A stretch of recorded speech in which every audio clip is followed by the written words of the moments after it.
जो देश हैं जहाँ की डेमोक्रेसी नहीं है, उन देशों में जैसे कि नॉर्थ कोरिया। हाँ, नॉर्थ कोरिया बिल्कुल सही है। Hello, China. चाइना, हाँ चाइना में डेमोक्रेसी नहीं है। Hello, Britain. ब्रिटेन में तो डेमोक्रेसी है, ब्रिटेन में सबसे पहले से डेमोक्रेसी आ रहा है। सर लेकिन वहाँ मोनार्की तो है ना। एक मिनट अब इस कंसेप्ट को क्लियर कर लीजिए। वहाँ मोनार्की है, मोनार्की का मतलब होता है एब्सोल्यूट मोनार्की, जो फ्रेंच रेवोल्यूशन के पहले था, जो लुई 16 के समय में था, जो लुई 15 के समय में था, जो लुई 14 के समय में था। एब्सोल्यूट मोनार्की का मतलब एब्सोल्यूट मोनार्की नहीं है वहाँ जो है कॉन्स्टिट्यूशनल मोनार्की है, ठीक है। जैसे हमारे प्रेसिडेंट है उस तरह जो है सो वहाँ किंग है, उनको कोई विशेष अधिकार नहीं मिला हुआ है, समझ रहे ना। एब्सोल्यूट मोनार्की नहीं है, मोनार्की का मतलब एब्सोल्यूट मोनार्की, इसलिए वहाँ डेमोक्रेसी है, ठीक है। तो इस तरह जो है सो सऊदी अरबिया में वहाँ का जो किंग होता है वह बाई बर्थ होता है। एक राजा का जो बेटा है वो राजा बनेगा वहाँ, उसके लिए पीपुल विल कोई मायने नहीं रखता है। तो यहाँ जो है सो इस डिफिनीशन के द्वारा जो है सो हम डेमोक्रेटिक गवर्नमेंट और नॉन डेमोक्रेटिक गवर्नमेंट को अलग कर सकते हैं, डेमोक्रेसी और नॉन डेमोक्रेसी को अलग अलग कर सकते हैं। अब दूसरा स्टेप में आइए, कह रहा है कि final decision making power must rest with those elected by the people. Final decision making power का मतलब सोवरेंटी अल्टीमेट पावर किसके पास है? Sovereignty ultimate power. हम मान लें कि अब इंडिया की बात करें, इंडिया एक देश है और यहाँ के प्रधानमंत्री समझते हैं कि ऐसी स्थिति पैदा हो गई है कि जब ये परमाणु बम का उपयोग करना बहुत ज़रूरी हो गया है, तो उसके लिए वो अमेरिका की ओर नहीं देखेंगे, उसके लिए वो रूस की ओर नहीं देखेंगे, इंग्लैंड की ओर नहीं देखेंगे, चाइना की ओर नहीं देखेंगे, वो अपना डिसीजन खुद लेंगे। इसको कहते हैं सोवरेंटी का मतलब जो पावर वहाँ के पीपल में है और जिससे वो डिराइव करता हो, वहाँ का जो गवर्नमेंट वो उसे डिराइव करता हो, उसके लिए उसको कहीं दूसरे जगह देखने की आवश्यकता नहीं होती है। लेकिन बगल में अगर आती है पाकिस्तान की बात करें तो पाकिस्तान में क्या है, वहाँ भी एक डेमोक्रेटिकली इलेक्टेड गवर्नमेंट है, लेकिन वह पावरफुल नहीं है, वह बनाना डेमोक्रेसी के अंतर्गत आएगा, क्योंकि उस पर चाइना का इन्फ्लुएंस है, बहुत ज़्यादा है। हर डिसीजन लेने के पहले वो चाइना की तरफ देखता है। तो कहने का मतलब कैसा होना चाहिए, वो सोवरेन होना चाहिए, पावरफुल होना चाहिए, स्ट्रॉन्ग इनफ होना चाहिए, वो अपना डिसीजन मेकिंग पावर उसमें होना चाहिए, एबिलिटी होना चाहिए। या कब होगा, जब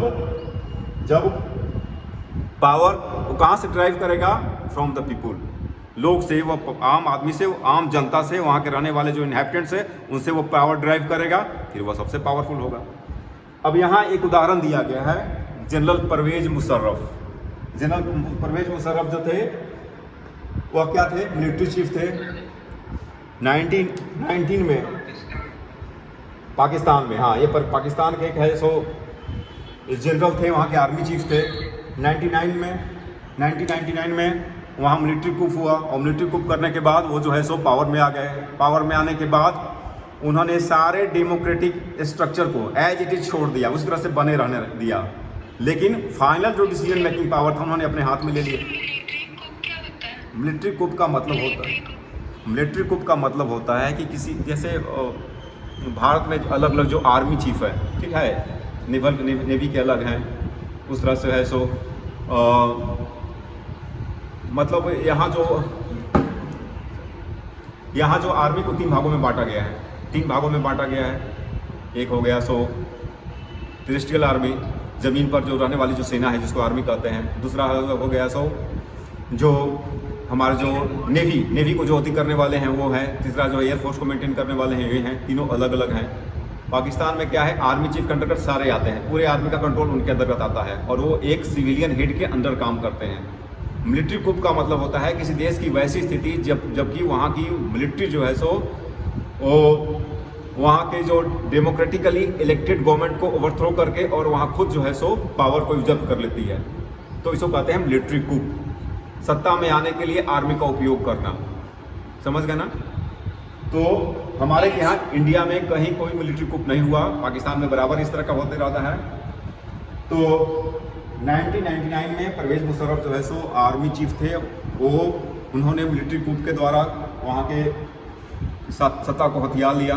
2002 में 2002 में वो वहाँ के एग्जीक्यूटिव चीफ बन गए और फिर उन्होंने एक स्यूडो रेफरेंडम के द्वारा ऐसा छलावा किया, उन्होंने दिखाया लोगों को कि हम एक रेफरेंडम कर रहे हैं और उसके द्वारा उन्होंने अपने आप को 5 साल के लिए प्रेसिडेंट के रूप में कर लिया, एस्टेब्लिश कर लिया। तो यहाँ देखते हैं, यहाँ भी तो वही डेमोक्रेटिक जो प्रोसेस है बाई इलेक्शन, वो जो है सो यहाँ देखते हैं रूलर्स आर इलेक्टेड। इलेक्शन का तरीका क्या हो, इलेक्टेड जो रूलर हैं वो थ्रू द इलेक्शन के थ्रू आते हैं। वहाँ भी उन्होंने यही किया, दिखाने के लिए परवेज मुशर्रफ ने रेफरेंडम लिया, लोगों से एक व्यू लिया कि क्या मैं यहाँ का प्रेसिडेंट बन सकता हूँ, और वहाँ जो है सो रेफरेंडम में आया कि हाँ आप बन सकते हैं। लेकिन इसके लिए उन्होंने माल प्रैक्टिसेस का सहारा लिया है, उसके लिए उन्होंने मीडिया को सेंसर किया, जितने जो पब्लिक बॉडीज़ थे उनको उन्होंने सेंसर किया, उनके अधिकार को कम किया और किसी तरह से उन्होंने अपने फेवर में डिसीजन लाया। कहने का मतलब कि ये सही तरीका नहीं है, ये स्यूडो डेमोक्रेसी है, ये सही डेमोक्रेसी नहीं है। इस तरह के लोग जो किसी तरह से बाय हुक और बाय क्रुक पावर में आते हैं, यह डेमोक्रेटिक वे नहीं है, डेमोक्रेटिक वे नहीं है सत्ता में आने का। यहाँ क्या है, final decision making power must rest with those elected by the people. कैसे? Based on the free and fair election. Free and fair election होना चाहिए, उसमें कहीं किसी तरह की कोई गड़बड़ी नहीं होनी चाहिए। चुनाव पद्धति जो है वो पूरी तरह से वह इम्पार्शियल होना चाहिए, जिसमें लोगों को पूरा अधिकार हो कि वो जो वोट के द्वारा है सो वो अपने रिप्रेजेंटेटिव को इलेक्ट कर सके। तो यहाँ दूसरा उदाहरण दिया गया है कम्युनिस्ट पार्टी ऑफ चाइना का। कम्युनिस्ट पार्टी ऑफ चाइना जो है सो ये चाइना में कम्युनिस्ट पार्टी की सरकार है और वहाँ जो है सो वहाँ भी चुनाव होता है, चुनाव करके वहाँ भी लोग अपनी सरकार बनाते हैं।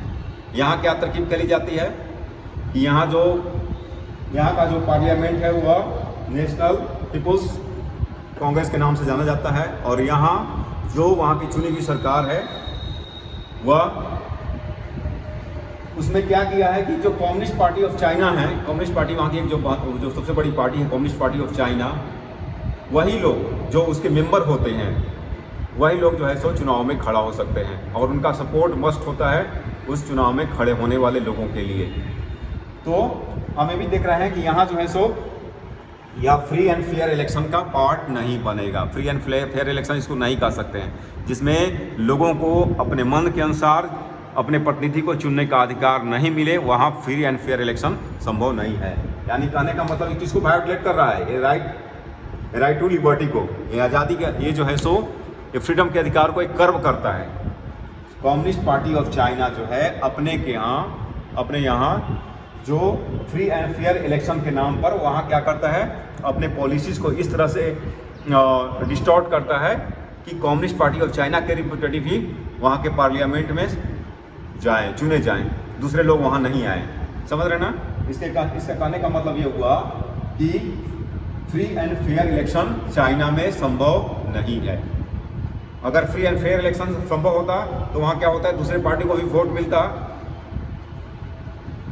और इसका सबसे बड़ा जो सबूत है वह भारत में देख सकते हैं। भारत में जब कोई भी सत्ता में सरकार होती है और वह सत्ता में बने रहने के लिए बराबर जनता के सेंटीमेंट को देखते रहती है। जैसे कि पेट्रोल का दाम बढ़ गया तो उसके लिए सोचने लगती है कि पेट्रोल का दाम बढ़ गया तो ये जो है सो पीपल सेंटीमेंट को मेरे अगेंस्ट करेगा।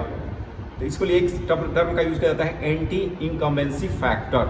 एंटी इनकम्बेंसी का मतलब सरकार को बराबर डर बना रहता है कि हम कोई ऐसे अनपॉपुलर अगर हम मेजर्स उठाते हैं तो जनता हमारे खिलाफ चली जाएगी। यह बहुत ज़रूरी है लोकतंत्र को बनाए रखने के लिए, जो कि चाइना में संभव नहीं है। क्यों? क्योंकि वहाँ एक पार्टी की सरकार है और उसी पार्टी के जो इलेक्टेड लोग होते हैं वही वहाँ के गवर्नमेंट में होते हैं, गवर्नेंस उन्हीं के हाथ में होता है। इसलिए आम लोगों के मैंडेट से कोई फर्क नहीं पड़ता, क्योंकि एक खास पार्टी का एक खास तरह का पॉलिसी होता है, उसी पॉलिसी पर वो काम करती है।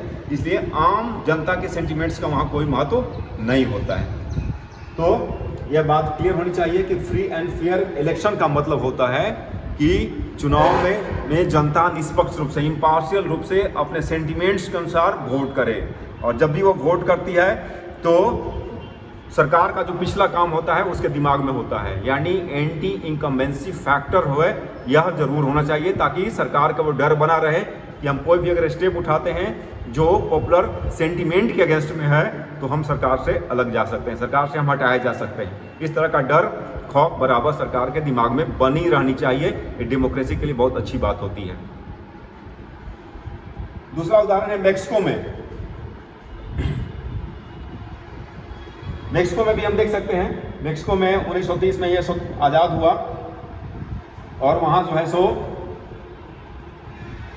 इंस्टीट्यूशनल रिवॉल्यूशनरी पार्टी वहाँ सरकार में है, इंस्टीट्यूशनल रिवॉल्यूशनरी पार्टी वहाँ सरकार में है। यह पार्टी जो है सो 1930 के बाद से लगातार सरकार में बहुत लंबे समय तक 2000 तक ये बनी रही है सरकार में, और इसने ऐसे ऐसे माल प्रैक्टिसेस अपनाया है जिस चलते वो बराबर सरकार में बनी रहे। यानी जितने जो गवर्नमेंट सर्वेंट है सबको मैंडेटरी होता है कि वह सरकार के जो वो पॉलिसी मेकिंग मीटिंग है उसमें वो भाग लें, सरकार के की जो अपनी पार्टी की मीटिंग होती है उसमें उनको भाग लेना मैंडेटरी होता है। जो गवर्नमेंट टीचर होते हैं उन पर दबाव डाला जाता है कि जो लोग बेनिफिशियरी ग्रुप में हैं, जो लोग फ़ायदा उठा रहे हैं सरकार से, उन पर दबाव डाल करके और उनको सरकार के पक्ष में या पार्टी के पक्ष में वोट देने के लिए उनको इन्फ्लुएंस किया जाए। तो ये सारी जो चीज़ें हैं वह फ्री एंड फेयर इलेक्शन को बाधित करती हैं। ठीक है। तीसरा जो हो गया so right to vote. Right to vote, ये राइट किसको मिला हुआ है? सिटीजन्स को मिला हुआ है। Right to